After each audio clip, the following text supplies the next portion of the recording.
Hello, it's Splashin again with another Star Wars Armada battle report. Today we're looking at Game 2 from the Vassal World Cup pods phase. As was suggested under my last video, I'll be talking a bit more about my own plans and choices this time. In this game, my Pelta Arc Blender will be facing off against Gerrit and his Rieekan CR90s and squadrons. So let's meet the fleets and then dive into this game of Peltas versus zombies. We start off at the end of the deployment phase. Gerrit had the bid and he made me the first player. I ended up choosing his fighter ambush as the objective for this match. Now let's have a quick look at these fleets. I'll start by recapping my own list. I have a Pelta class medical frigate as my flagship. It has Admiral Yularen, a clone navigation officer, fighter coordination team and boosted comms. It is accompanied by another Pelta class medical frigate with clone navigation officer, fighter coordination team and bomber command center.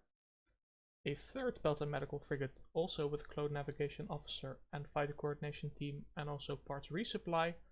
And finally a Pelta class transport frigate with Hondo Onaka, fighter coordination team and cluster bombs.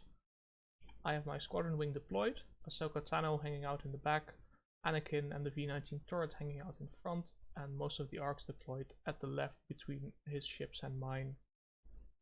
On Gerrit's end of the board, his flagship is the CR90 Corvette A. It has General Rieekan, turbo laser reroute circuits and Jaina's light. He has two identical CR90 Corvette A's with turbo laser reroute circuits and then two flotillas. The first one has Torin Far and the second one has Adar Talon, bomber command center, boosted comms and bright hope. He also has a group of all different unique squadrons because of course he is Rieekan, bringing Green Squadron, Gold Squadron, Ketsu, Lando, Rogue Squadron and X-Wing Squadron on the left and Tycho and Corran on the right. Now if we look at the deployment, I picked this objective specifically because it requires my opponent to set aside his squadrons during the deployment step. That meant he had to place all his ships while I was still putting my own squadrons down, which gave me some deployment advantage. And I figured he would not be very interested in deploying his squadrons near the obstacles as the objective allows, because that would just force out a very early squadron fight, which even with a number of rogue squadrons he would simply not be able to win. He did immediately deny the station by putting it in the top right corner and putting everything else on the left side. That was a smart choice, as you really don't want to fight my fleet around the station. My basic plan for the match was to just take the Peltas and aim them straight towards the CR90s, keeping the arcs just in front. At some point I'm going to be so close that my opponent either has to send in his squadrons to try and lock mine down, in which case we'll have a squadron battle under flag cover, which should be a very short one and one I should easily win, or he has to expose one of his CR90s to my squadron ball, and I have enough arc pushing power to destroy CR90 in essentially one activation and would get extra points from fighter ambush for doing so. I was hoping the tough choice would eventually end up giving me points either way, but since both fleets are focused around doing small amounts of damage lots of times, but my ships are capable of repairing that damage, whereas the CR90s are not really able to do so, any kind of drawn out engagement would be in my favor. So I was essentially hoping to lock things down for as long as I could to try and score as many points off of his stuff as I could without taking too much damage in return. So that said, it's time to jump into the battle and see how that actually played out. For the first round very little happened. I'm just going to hop to the end of the first round. You can see that the Peltas are moving up and the arc wing is sort of rotating around the Peltas and trying to keep a little bit of distance to make it slightly harder to lock down, although I did not expect my opponents to be making a jump for my ships at this time. You can also see that the CR90s are actually slowing down a little bit. They were starting out at speed 3, but two of them are now down to speed 2, and they are also turning and seem to be going towards the bottom of the map. And as we go forward to the end of the second round, still very little has happened, except it's now very clear that all of Gerrit's ships are trying to make a break for the bottom of the map and are likely trying to slip by my ships by going through my deployment zone. In response, my Peltas are trying to turn as far as they can, but it seems pretty clear at this point that there's not going to be an engagement in the actual middle of the map, but rather my opponent is trying to make a flyby of my fleet. And as we move on into round 3, it becomes pretty clear where the engagement is going to happen. After all of my ships have moved and Gerrit's CR90s have all moved, it becomes clear that he is indeed aiming to go through my deployment zone, and that the fight that is going to happen will likely happen near the middle bottom of the battle map.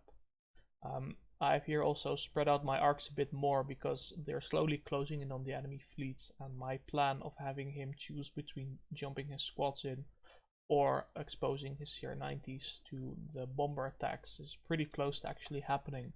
Although that's going to be in round 4, and I was kind of hoping I'd be able to do it this round already. But ships are closing in at a lower speed than I expected. And now that the Peltas and the CR90s have gone, that leaves Gerrit free to use his transports and his squadrons to try and get the first bit of action in. He activates Adar and he uses him to send in Corn Horn to do a snipe attack on one of my arcs. And of course the plan is then to immediately Adar him to unactivate it again, and then use his rogue to hit me again and then fly back to safety. He hops in and immediately gets a very good roll off, and I'm a bit worried that if he rolls so well again on the next shot, I'll lose one of my arcs before it has any chance to retaliate. After the first shot, Adar's transport moves up and indeed unactivates Corrin, and then Torren activates and she also commands Corrin to take another shot into the arc, but fortunately the good luck is mixed out with the bad luck, and the arc survives on 2 hull points. And then indeed Corrin decides to go back to safety. And then that little jump also concludes all of the action that happens in round 3, because as we move to the end of the round, the Torrent transport moves into the group of squadrons, and I move my damaged arc to the bottom, but neither side is still engaging. So with half of the game's rounds already elapsed, the total damage done is a few points into the hull of 1 arc, which leaves me with only 3 rounds to actually get any scoring done. So round 4 is really where the action needs to start happening, but unfortunately all my ships and squads are too slow to even engage over this short distance. So I start the next round by sending in the cluster bomb ship to move up closer and repair the arc that was critically damaged, to make sure that even if my opponent jumps, he doesn't immediately score any points off of it. In response, my opponent starts by activating his flagship, and Rieekan moves up under the debris field. This puts him in long range of my ship that's already activated. And after Rieekan, I move up my parts resupply ship, and it moves some of the arcs a little closer to Rieekan to threaten him even more. This puts them very close to being able to actually hit him, and with another nudge they would be able to strike at the flagship. Gerrit then moves up another one of his TRCs, hopping over his squadrons and also putting it at long range of the cluster bomb ship. And then I activate my bomber command ship and realize that I either need to slow down or go over the asteroid in the top. I decide to move over it, which in retrospect I think is a mistake, because that just leaves it out of the battle for the rest of the game. And after the bomber command ship, my opponent activates Torren, and at that point he does indeed decide to try and lock down my squadrons, and I realize that the arcs are once again clumping up a bit too much.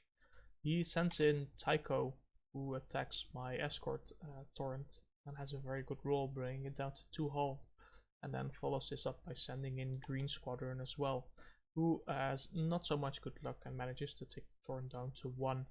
And now all of my squadrons are pretty much locked in with Tycho. So after this jump, Gerrit also has a tough navigation decision, because Torren is going speed 3, which basically gives her 2 directions. She can either go into the debris field between the CR90s or turn away from the fight. He decides to move her towards the left, turning away from the battle, which means that her ability to allow a lot of rerolls is not going to come up as much anymore. So at this point, with only 1 ship left to activate, it's very important that I free up my arcs again so that they are able to threaten ships next turn. So the flagship activates Anakin, and Anakin goes in and finishes off Green Squadron while also splashing into Tycho, which is then followed by Ahsoka taking a shot at Tycho as well, but unfortunately only getting 1 point of damage. Still, it brings Taiko down to 2, and as Ahsoka moves due to the flagship coming closer, she also tells one of the arcs to take a shot, and he also scores 1 damage with an accuracy, bringing Taiko down to 1 hull with no token spent. After this, the last of the CR90s also moves in closer, slowing down to speed 2 and also getting long-range shots on my cluster bomb ship running up front. And then Adar activates, and Adar first sends out Corn Horn to kill the escort that has 1 hull remaining, which he successfully does. And then after that, Adar activates Ketsu, and Ketsu comes in and does 2 damage to an arc, taking 1 damage which he scatters in response. And then my opponent decides that it's best to deactivate Ketsu so she can go again.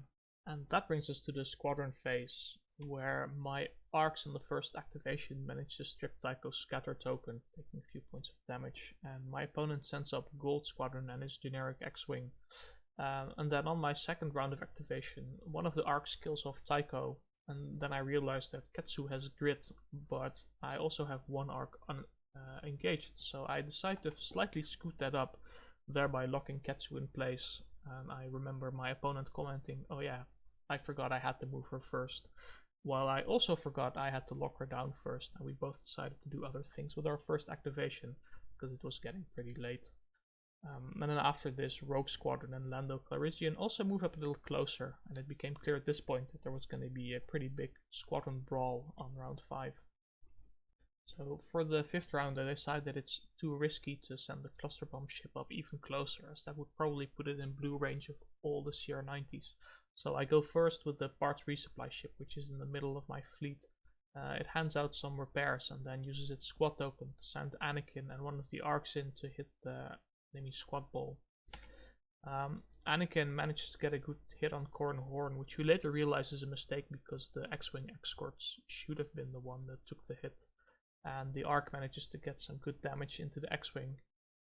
The parts resupply ship then moves forward, and I thought it'd be very close and I might even hit my own ship, but it turns out there was just enough room, and I want to just take a moment to zoom in on this. This was actually like pixels close. It was ridiculous and very lucky on my part in the end that they didn't crash into each other. So after this very close move, the parts resupply ship sends Ahsoka out, and Ahsoka tells Anakin to shoot the X-Wing, which he happily does this time.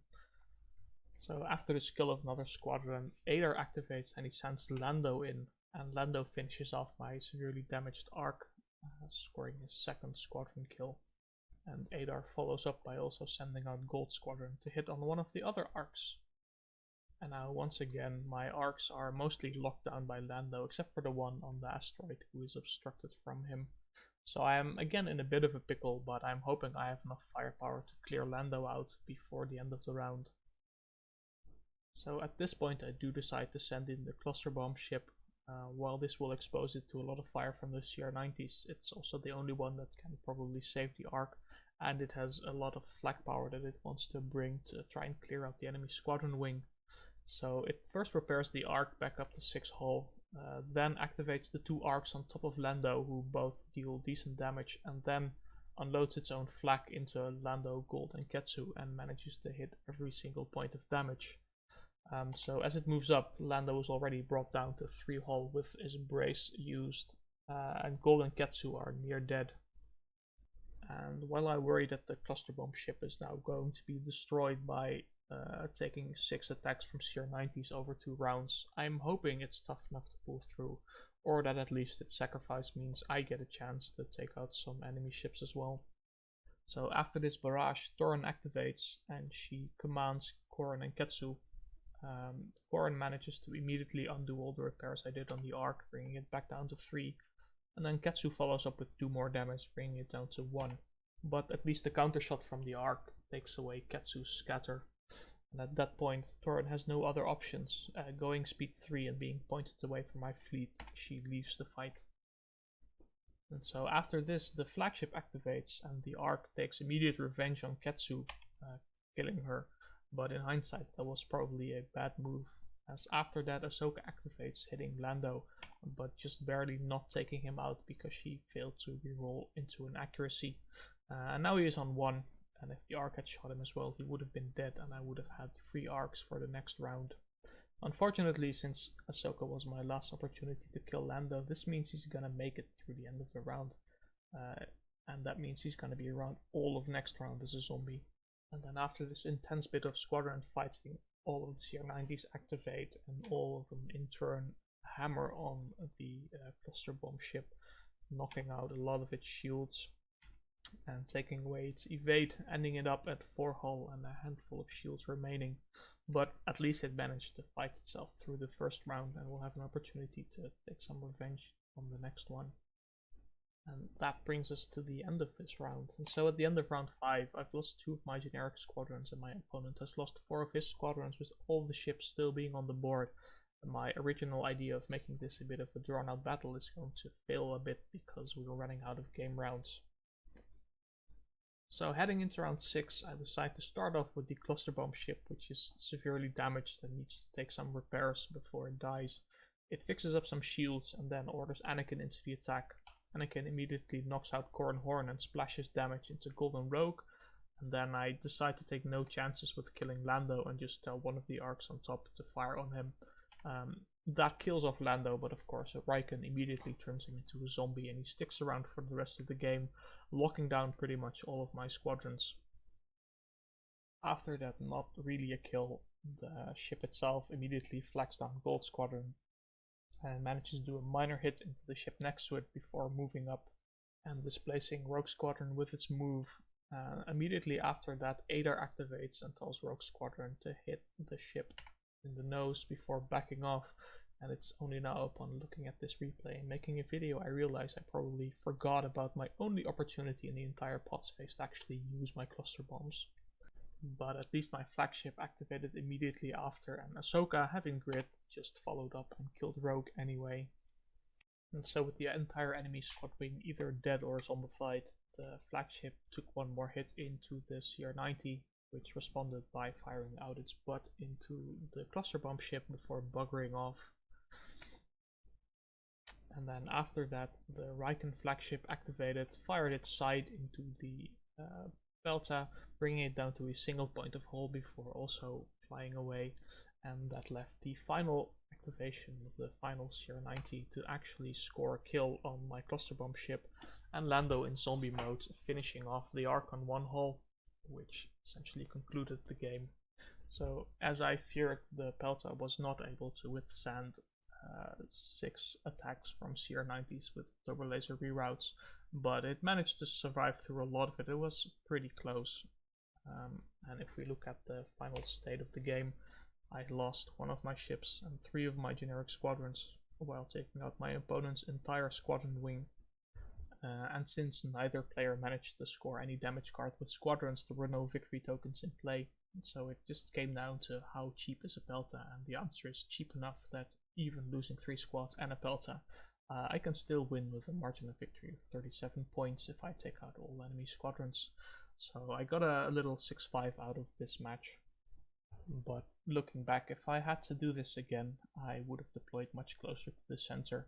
I was not expecting my opponent to slow down and really try and engage very late, but it was a very good choice, as by the time I had cleared out the squadrons and would really be able to get into bombing, the timer essentially ran out, the 6 rounds were up, and I had no opportunity to finish him off.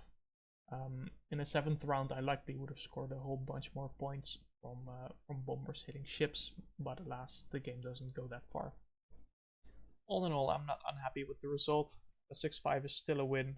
This was a very tough opponent and a very tricky feat to face. And combining this with the previous match, I do have 15 tournament points, which is a very good place to be in a 3-round pod with 1 game still left to go. So that concludes this video. If you have any feedback or questions, please feel free to contact me. And we'll maybe see you around for another one. Have a good day.